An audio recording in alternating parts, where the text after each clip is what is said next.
Welcome to Putting It Together, the podcast that goes through the entire body of work of Stephen Sondheim, show by show and song by song. My name is Kyle Marshall, your self-described Sondheim expert. And yes, on this podcast, we normally do go through the body of work of Stephen Sondheim, but once a month, we set some time aside to do something called a Sondheim adjacent episode. In the last few months, because of the great people over on the Patreon, I've been getting them to vote on what we should discuss this month. And so I themed it. And so for the last couple of months, I have themed it. And this month I asked people, because we are talking about Sunday in the Park with George currently, maybe we could take a moment and discuss something that involved Mandy Patinkin. And so of the four choices, the people voted over there and they decided on The Princess Bride. Can't you tell me I'm sick? He'll pinch my cheek. I hate that. Maybe he won't. Hey, how was this sickie? Huh? I brought you a special present. What is it? It was the book my father used to read to me when I was sick, and I used to read it to your father. And today, I'm going to read it to you. It was a time when life didn't seem so complicated. Marriage is what brings us together today. What? What? I'm killing myself once we reach the honeymoon suite. Wouldn't that be nice, A courtly age of gentle conversation. I will always come for you. Now, I must say right here at the front, I done screwed up, and I'm very, very sorry, but I did have a guest set aside for this episode. They unfortunately had to back out here a few days ago, and I did not prioritize trying to find a replacement. I have this night and this night only that I am recording this to record this, and I couldn't find someone. So this is me doing it solo. One last time, I just want to thank the people over on Patreon. They are the reason why I am able to do these Sondheim adjacent episodes. If you want to help out and help support and even vote on upcoming Sondheim adjacent episodes, go on over to patreon.com/puttingittogetherpodcast. You can support for as low as $1 per month. It's not a huge financial investment on your part. Every little bit helps, and definitely helps me continue this show. Now, let's talk about the 1987 film, The Princess Bride. Hold it. What is this? Are you trying to trick me? Is this a kissing book? Wait, just wait. When's it get good? Keep your shirt on, let me read. And as they reach for each other... What? Now it's kissing again, you don't want to hear that. I don't mind so much. Okay. Since the invention of the kiss, there have been 5 kisses that were rated the most passionate, the most pure. This one left them all behind. This is one of my all-time favorite films, and I can quite confidently say that this is the film that I have seen the most amount of times. And I know that because at around 4 years old, for roughly a year, maybe a year and a half, every couple of days, I would watch this movie. Every couple of days, I would watch this movie in full. I'm not trying to over-exaggerate, but I am very confident I've seen this movie at least 150 times. Now, granted, the vast majority of those 150 times were between the ages of 4 and 6 years old. Since that time, I've watched it like a dozen or so more times. This is a film that is very much like a warm nostalgia blanket for me. I also consider it a perfect film. There is literally nothing I would change about it. Some people can complain about the silly outfits, the special effects that might not wow people anymore. I don't care. This is a perfect film. From script to screen, this is a perfect film. It is funny, it is romantic, it's thrilling, and the very last time that Peter Falk says "as you wish" in this movie, I tear up. Even after 150 times seeing this movie. I love it. I love it. So, to that point, let's talk a little bit about, how we got to be here. because the movie The Princess Bride is based on the novel The Princess Bride. There's actually going to be a bunch of Stephen Sondheim connections here, I just have to say. So, if you are not aware, the book The Princess Bride is written by William Goldman. William Goldman is the brother of James Goldman, who Sondheim collaborated with on Follies and Evening Primrose. William Goldman himself is a very well-respected scriptwriter in Hollywood. He, of course, is known for The Princess Bride. Some of his most well-known scripts are going to be Flowers for Algernon, Butch Cassidy and the Sundance Kid, Papillon, what am I forgetting? Oh, The Stepford Wives, and of course, All the President's Men. But in 1973, he writes this book, whose full title is The Princess Bride, S. Morgenstern's Classic Tale of True Love and High Adventure, The Good Parts. I've read this book, although I only read it for the first time here 5 or 6 years ago.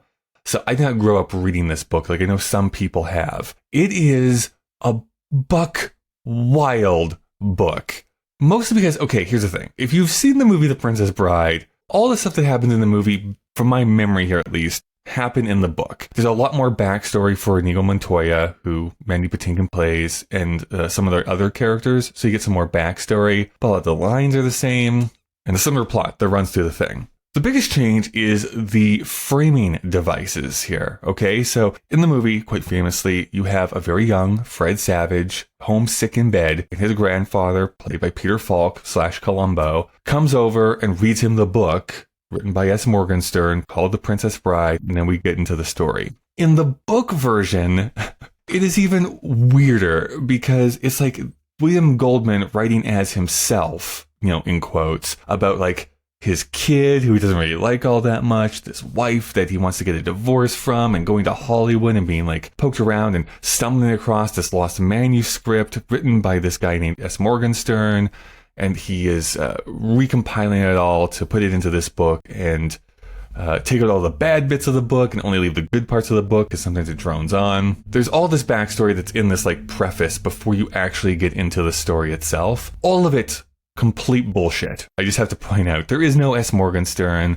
There was no lost manuscript. The funny little joke that's in the book is that there is this sequel that he says he's going to get to and release, and there never was a sequel that was brought out for the book, and there was never intended to be a sequel. It was literally just a joke to continue the ruse. Now, who decides that they want to adapt this book into a film but is Rob Reiner. Rob Reiner, circa this time frame, you know, this is why I should have been born in like 1940. He was on this long-running sitcom, All in the Family. Of course, he is the son of Carl Reiner, who was good friends with Mel Brooks, ran the Dick Van Dyke Show, did all that stuff. Had a huge career of his own. His son, Rob Reiner, is on this sitcom, then starts to go into movie directing. He directs This Is Spinal Tap in the early 80s, which is, I should just point out, on Sondheim's 40 favorite films of all time list. Like, he adores This Is Spinal Tap. And so this is, I don't know if this is his direct follow-up. Let me just double check. So this is not his direct follow-up to This Is Spinal Tap. He did this film that no one talks about anymore called The Sure Thing, but then did Stand By Me right after that, another classic film. Then does The Princess Bride, follows that right up with When Harry Met Sally. He has a very good batting average in his early career, and then completely falls off the deep end by the mid-90s. But his first 8 movies are a pretty great run as far as a film director goes. But he wants to do The Princess Bride. He's basically told no by Paramount, saying listen, a bunch of studios in Hollywood have tried to make this become a film. They've all failed. You're probably not going to be able to do it either. Goldman owns the rights to the novel. Other directors had tried to adapt the book, like I said. By the way, including Robert Redford and Francois Truffaut had tried to make this into a movie. Regardless, Rob Reiner is able to make the deal happen with a little bit of extra money from Norman Lear, his producer-writer on All in the Family. I said, I'd love to make a movie out of this. I was so naive. I didn't know that, they had tried to make him, Francois Truffaut was involved, Redford was involved, Norman Jewison. It was on a list of the, one of the great screenplays that had never been made, on the list of 10 great. So I decided, let's see if William Goldman would have let me do it. I was like an idiot, I thought, well, who knows if he'll say yes, I don't know. I went to his apartment. First of all, he wanted to see, he didn't know, he had not seen anything. He saw Spinal Tap. He thought, that's good. And then I showed him The Sure Thing. It was in rough cut form, and he looked at that, and he says, okay. Then he agreed to even take a meeting with me. And I walked into his apartment. I was with Andy Scheinman, and he said, at the door, he greeted me. He said, this is my baby. I want this on my tombstone. This is my favorite thing I've ever written in my life. And basically, well, what are you going to do with it? And we sat down with him, and we started going through what I thought should be done for the film, and what was wrong with some of the screenplays, and how they had gotten away from what I felt was the essence of his book. And he was listening and taking out a couple of notes. He wasn't saying anything. And at one point he got up and he was at his apartment. He went to the kitchen, and I turned to Andy and I said, I don't know, how do you think it's going? Do you think he's buying it? And he walked back in from the kitchen. He says, I just think, he has this high squeaky voice, I just think this is going great. I'm having the greatest time. I love it. And we knew at that point, we walked out and we were walking on air. We just thought, oh God, William Goldman. I mean, he likes what we wanted to. And I was such an admirer. I'd read everything he had ever written. So he let us do it, and we got to make it.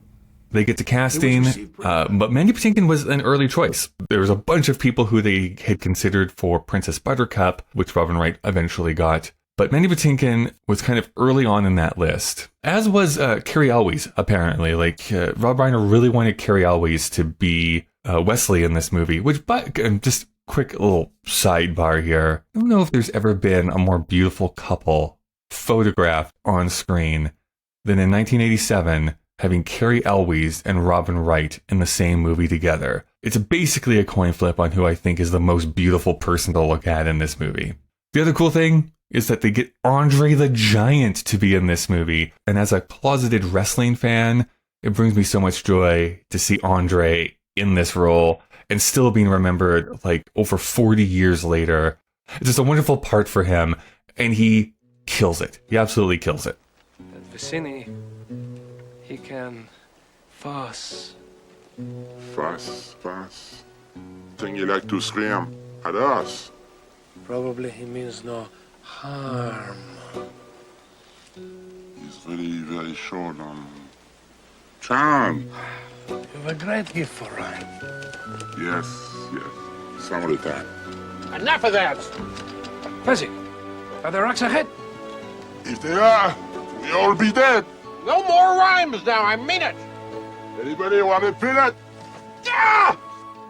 Now, Mandy Patinkin, he had made a name for himself and won the Tony Award for being in Evita. As far as moving into film work, he'd already been in some films in the late 80s, in the late 70s and early 80s. He was in Ragtime, which is based on the book, which then the musical was based off of as well. In 81, he's in Yentl in 1983. But this is a big role for him in 1987. He hadn't been in a movie for a couple of years at this point. His real last one was this movie called Maxie, which I've never heard of, although it does star Glenn Close, Mandy Patinkin, and Ruth Gordon, which is wild that I have never heard of this movie before. I'm sorry, another sidebar, because I just clicked on this because I didn't know what it was. Maxie is a 1985 American fantasy comedy film. The plot is based on the novel Marianne's Wall by Jack Finney, about a woman who is possessed by a very outgoing female ghost, a budding actress from the 1920s named Maxie who wants to fulfill her destiny. Roger Ebert, in his review in 1985, wrote, "If Maxie had any brains, she would appear in Jan's body, take one look at the script, and decide she was better off dead."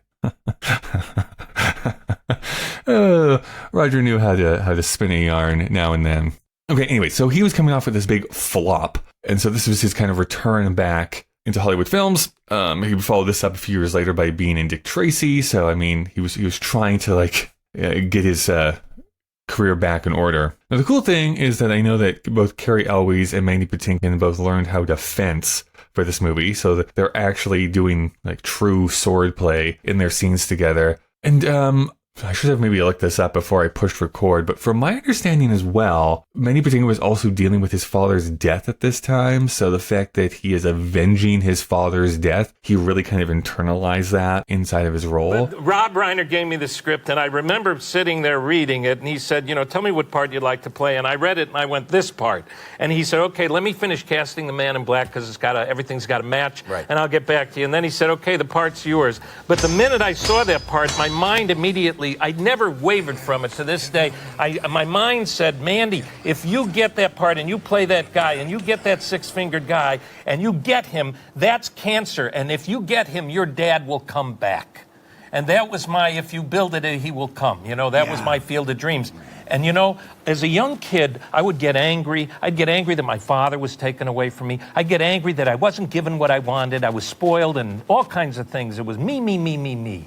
And one day, not that long ago, I'm in a gym. I'm working out before a concert, and there's the movie on the TV on the exercise machine, but it's silent because I'm running my lyrics because I'm old and I got to make sure I can remember them. And so I get back up to the hotel room. My wife's sitting there, and dinner arrives before I go to the theater, and she's got the movie on, and the very end of the movie is there. And, everybody says the famous line from the movie, and that's what they think. But I was 26 years old, I think, when I made that film. And there's the last scene in the movie and the last line in the movie, and I'm looking at it, and we have it on, and I hear the guy who's played by me say this last line in the movie, and it, to me, became the line of the film for me and of my life, that kid who said it never even realized what he was saying when he said it. And the line that I love the most for me from that movie is, I have been in the revenge business so long.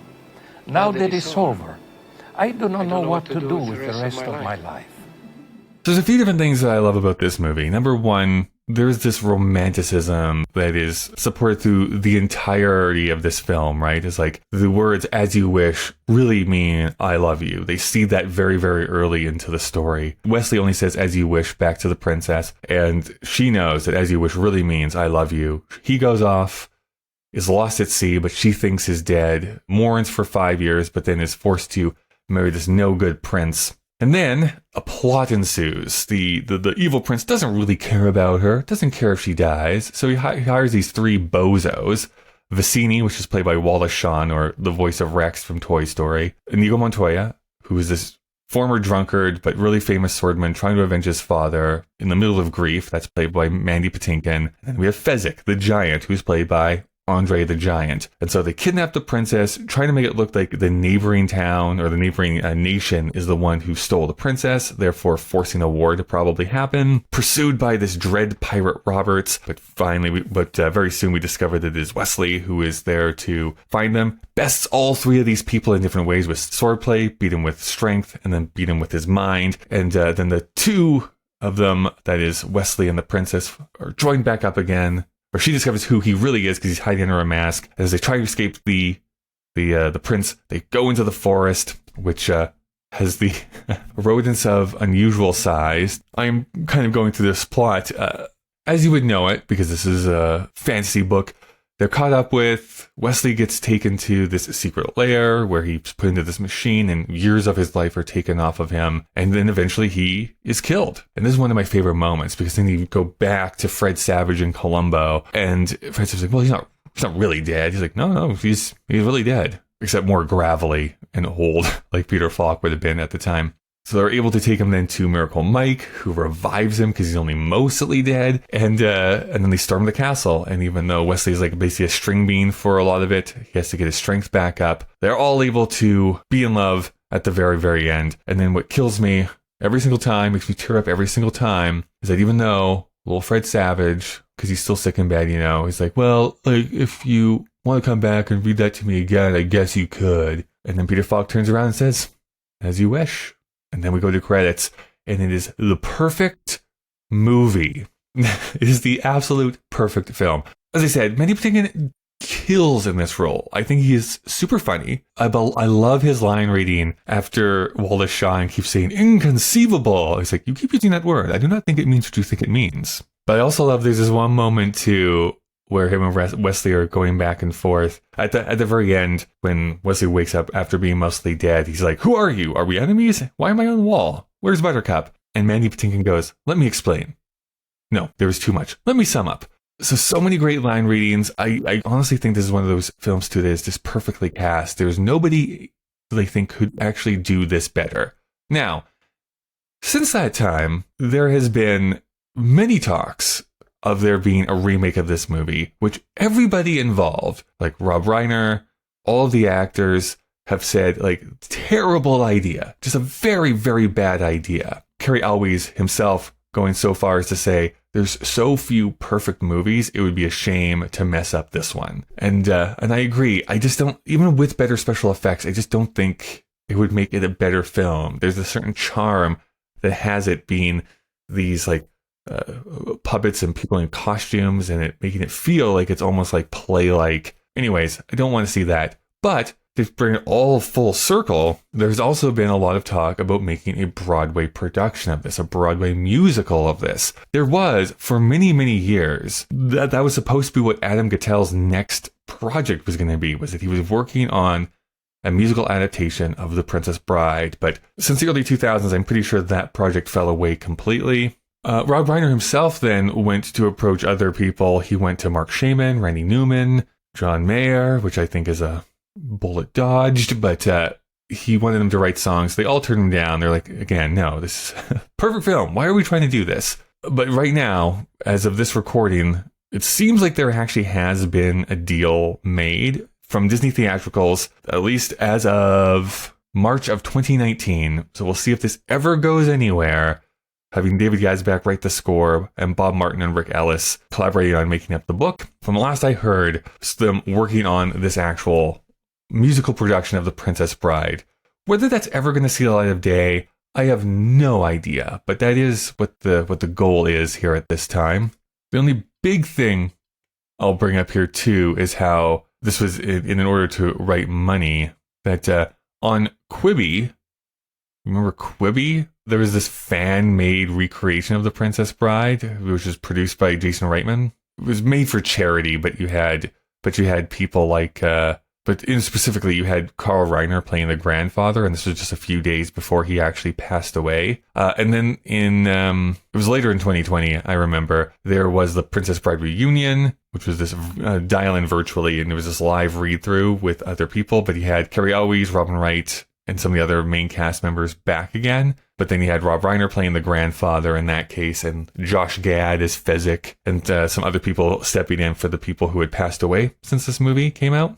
I will say this, as much as I don't know, I don't know if this Princess Bride musical is ever going to see the light of day. But as a sub point to that, I actually do think that a musicalized version of this source material would work. I think there's some fun things that you could do, especially the journey up the mountain as Wesley kind of win over the three different people and the three different setups. I think there's some cool ways I think you could probably work with music in that regard.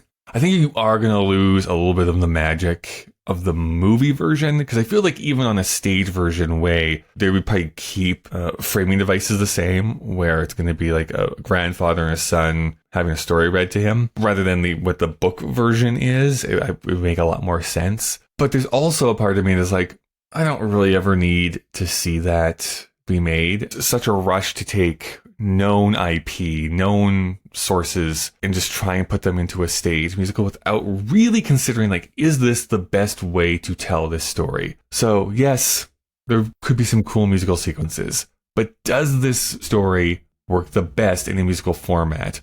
Or would you feel bold enough to change things to make a musicalized version of it? I often think of Sondheim himself changing Smiles of a Summer Night to make A Little Night Music, where broad strokes, yes, that is the same plot and the same stuff that goes on, but it's still fundamentally a different experience. And so many theatrical productions I see is like, we just want to put exactly what people know about from the source material, but also have songs. And I always feel like that's the wrong way to go about it. The Princess Bride as it exists now, as a movie, I keep saying this, but is a perfect film for me. And I don't think adding anything to it makes it a better experience. However, if you were to completely go down to studs and rebuild this back up and be like, let's really reconsider this as a theatrical journey, as a theatrical experience, that would make me a little bit more interested to see it. Like, I don't need to hear all of the quotes and all of the famous lines and sequences that happen in the film just be shown on stage. I also realize that most audiences, that is what they are going to see it for. Like, that's what they want. But for me, I think a better way to do it is like, no, what makes this something that should be told in a theatrical way rather than it just being a flimsy setup to put some songs over top of. Let's just be thankful that John Mayer had nothing to do with this. Hopefully this was enough for you. When I'm by myself, I feel like I'm just rambling for like a half an hour. Mandy Patinkin is great in this, though. So good. This might be a bold thing. I kind of think he should have been nominated for Best Supporting Actor that year. I think he actually does a really great performance. Every time I revisit this over the last few years, I'm always struck by like, oh, like there's a lot to this. There's a lot under the hood. And I think it has to do too with him dealing with the death of his father and really using that inside of his performance. Please write in if you think that he gives a better performance in a different movie. I have to say I have not ever seen Yentl before, so it's still on my to-watch list. If you love The Princess Bride as much as I do, please let me know. Oh, that was the one last thing too. The one small piece of criticism I have is the end song that plays over the credits, which I think most people forget that there is an end song that plays over the credits. It's bad, lyrically at least. It's a fine enough little melody that plays on it, but it's like, I want to read you this one lyric that made me like want to rip my hair out. It's written and performed by Willie DeVille, and it's arranged by Mark Knopfler. It's called Storybook Love. And there's this one line that makes me so mad. My love is like a storybook story, but it's as real as the feelings I feel. My love is like a storybook story, but it's real as the feelings I feel. And when he looked in her eyes, he became obsessed. My love is like a storybook story, but it's as real as the feelings I feel. My love is like a storybook story, but it's as real as the feelings I feel. It's as real as the feelings I feel. What is that? Those are some of the worst lyrics I have ever read out in my entire life. It's just, mostly because it's just so redundant. A storybook story? So like a story. What? Anyways, there's unnecessary words that are stuffed in this lyrics. It's saying absolutely nothing at all. I know it's supposed to be just a little pop song that plays at the end, but it's bogus. Totally bogus. It's a bad song. But literally everything else is like an 11 out of 10. So what do I care? Thank you so much for listening. If you want to send any feedback, it is puttingittogether@gmail.com. Please write in if you love The Princess Bride as much as I do. Let me know any other performances by Mandy Patinkin on film that you think I should check out. And we'll see you again very, very soon. Now I think you ought to go to sleep.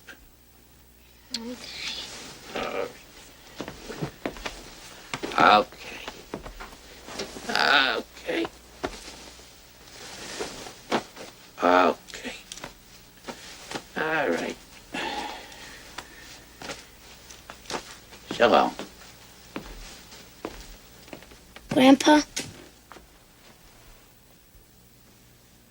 Maybe you could come over and read it again to me tomorrow. As you wish.